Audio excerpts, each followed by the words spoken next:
Good morning seventh class. बेटा yesterday we discuss about converging and diverging beams. ये जो सभी बीम्स आकर एक पॉइंट पे मिलती हैं उन्हें हम कन्वर्जिंग बीम कहते हैं, और एक पॉइंट से जब बीम्स और डायरेक्शन में फैल जाती है उन्हें हम डाइवर्जिंग बीम्स कहते हैं। तो today we will discuss about mirrors and images. Mirrors are smooth surface of the glass which are made reflected by polishing them silver on one side। Metal mirror वो स्मूथ सरफेस होते हैं इनके एक side तो reflected surface होता है और एक साइड से उनको पॉलिश किया होता है। पॉलिश वाली सरफेस पे उनको सिल्वर की कोटिंग की होती है और एक साइड से उनका रिफ्लेक्टिंग सरफेस होता है जहाँ से उनका रिफ्लेक्शन होता है। An object kept in front of the mirror has its image formed due to the reflection। एक ऑब्जेक्ट जो कि मिरर के सामने रखा हुआ है उसकी जो इमेज बनी होगी वो रिफ्लेक्शन के द्वारा बनेगी। कोई भी ऑब्जेक्ट के आगे जो मिरर के सामने हम जब बैठे होते हैं तो इमेज बनती है वो रिफ्लेक्शन से बनती है। The mirror in which you look at yourself is called a plane mirror. जिस मिरर के अंदर हम अपने आप को देखते हैं उसे हम क्या बोलते हैं? प्लेन मिरर कहते हैं। A plane mirror is a flat smooth glass surface which is polished silver or one of its faces। Plane mirror एक फ्लैट स्मूथ सरफेस होता है जो एक साइड से उसको सिल्वर कोटिंग किया होता है। The other face is use as a reflecting surface. दूसरा फेस उसका रिफ्लेक्टिंग सरफेस होता है।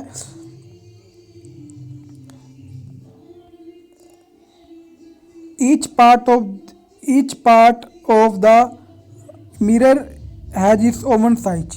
The size of the image is equal and the size of the object।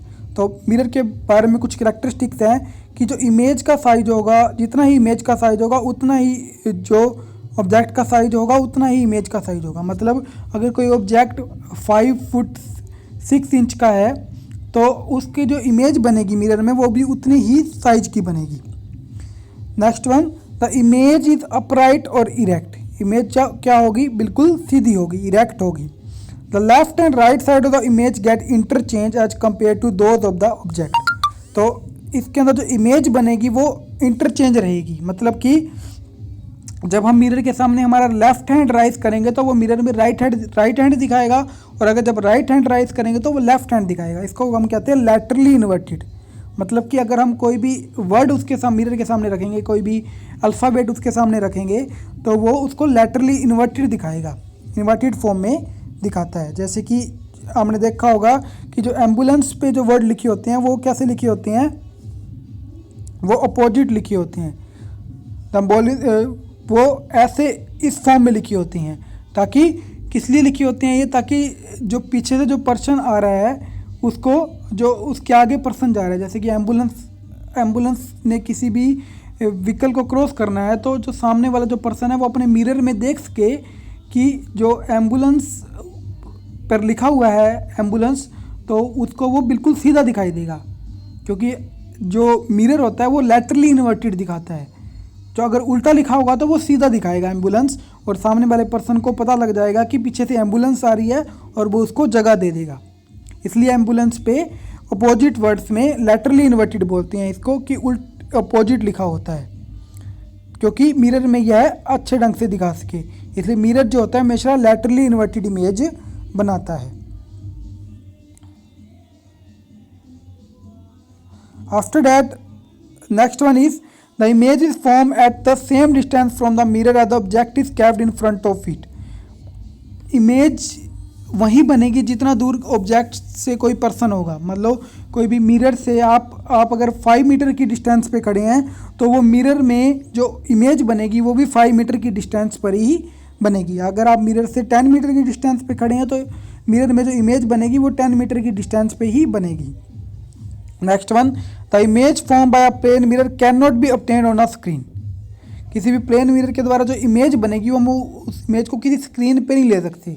मतलब किसी वॉल पे नहीं ले सकते, या फिर स्क्रीन क्या होता है? कोई भी ओपैक ऑब्जेक्ट स्क्रीन की तरह वर्क करता है। जैसे कि कोई भी वॉल हो गया, कोई फ्लोर जिस पे हमारी शैडो फॉर्म होती हैं उन्हें हम स्क्रीन बोलते हैं। तो इमेज को हम कभी भी स्क्रीन पे नहीं ले सकते। An image which can not B obtain on a screen is called a virtual image. और जिस इमेज को हम स्क्रीन पे नहीं ले सकते उन्हें हम वर्चुअल इमेज कहते हैं। तो प्लेन मिरर के द्वारा जो इमेज बनती है वो वर्चुअल इमेज, मतलब कि वो आभासी होती हैं, वो बिल्कुल रियल नहीं होती है, वो बिल्कुल ही डुप्लीकेट इमेज होती हैं। The image form of plane mirror is a virtual image. तो प्लेन मिरर के द्वारा जो इमेज बनती है वो वर्चुअल इमेज होती हैं। प्लेन मिरर का कहाँ यूज होता है? Uses of plane mirrors. Plane mirror are use as a looking glasses. किसी चीज़ को देखने के लिए, लुकिंग ग्लास के लिए प्लेन मिरर का यूज़ किया जाता है। They are use for making kaleidoscope and periscope. Kaleidoscope क्या होता है कि एक स्ट्रक्चर होता है, एक पैटर्न बना होता है, पैटर्न के अंदर बहुत सारे मिरर आपस में लगा दिए होते हैं जिनके अंदर एक अच्छा सा पैटर्न बन जाता है, जिसको कैलिडियोस्कोप बोलते हैं। और पेरिस्कोप भी ऐसा ही होता है कि एक पैटर्न बना दिया जाता है बहुत सारे मिरर्स को मिलाकर। So this is the example of kaleidoscope. Plane mirrors are use as reflector in cooker. Solar cookers में इनका यूज़ रिफ्लेक्टर की तरह किया जाता है। लाइट को, सन की लाइट को रिफ्लेक्ट करने के लिए इनका यूज़ किया जाता है। They are use to record the observation to some scientist apparatus such as barometer.